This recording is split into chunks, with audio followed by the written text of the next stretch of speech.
اب زنا جو ہے اس کے لیے حضور نے جو کچھ فرمایا وہ سن لیجئے.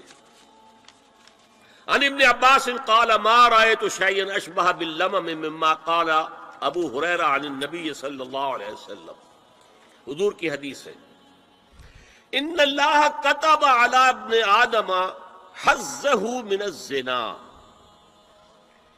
ادرک ذالک لا محال. اللہ تعالیٰ نے ہر انسان کا زنا میں ایک حصہ لکھ دیا ہے جو اس کو پہنچ کر رہے گا.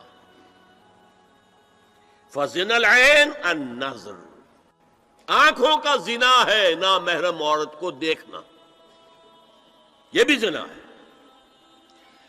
اگر زنا کو روکنا ہے تو یہاں پر بھی قدغن لگے گی.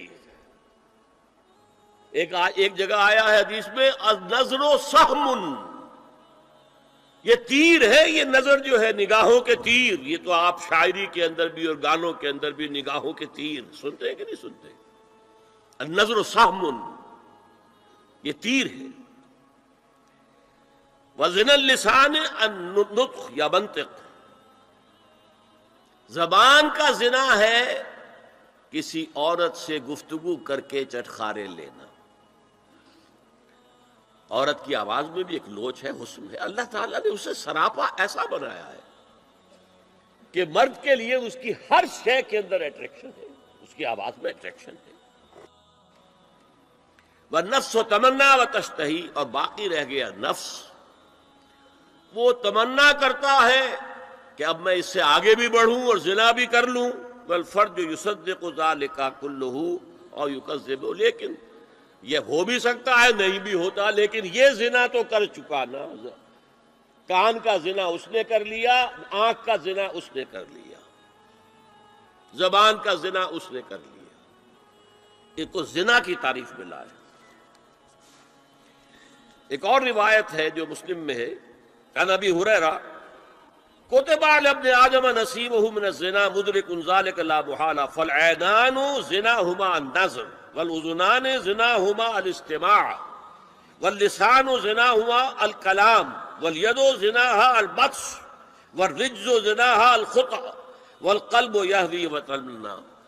یہ زبان کا بھی زنا ہو رہا ہے، کان کا بھی زنا ہو رہا ہے، ہاتھ کا بھی ہو رہا ہے. کہیں لمس کیا ہے عورت کے جسم کو، ہاتھ ملایا ہے اس سے، اور چل کر کہیں جا رہا ہے دیکھنے کے لیے، یہ پاؤں کا زنا ہو رہا ہے.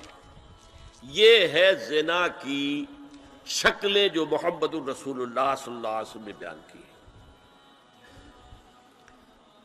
تو زنا کا روک تھام، زنا کی جو ہمارے معاشرتی اہداف کے اندر بہت اہم ہے، بہت اہم ہے، بہت اہم، ورنہ معاشرہ ٹوٹ پھوٹ کا شکار ہو جائے گا. میاں بیوی میں اعتماد نہیں ہے، بے اعتمادی کی فضا میں اولاد جو پلے گی اس کی منفی نفسیات ہوں گی، کبھی مثبت نفسیات نہیں ہو سکتی.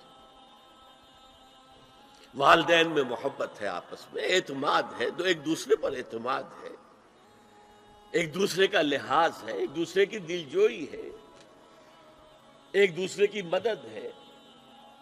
یہ ساری چیزیں جو ہے وہ ایک فضا پیدا کرتی ہے گھر کے اندر.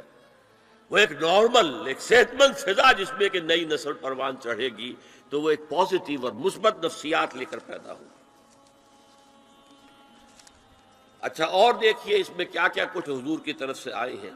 حضرت جابر ابن عبداللہ فرماتے ہیں من کان یؤمن باللہ والیوم الآخر فلا یخلون بامرأۃ لیس معها ذو محرم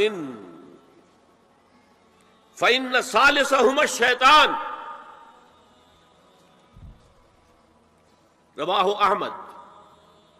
دیکھو، جو شخص بھی اللہ پر اور یوم آخر پر ایمان رکھتا ہو وہ کبھی کسی اجنبی عورت کے ساتھ خلوت میں نہ رہے، ملاقات نہ کرے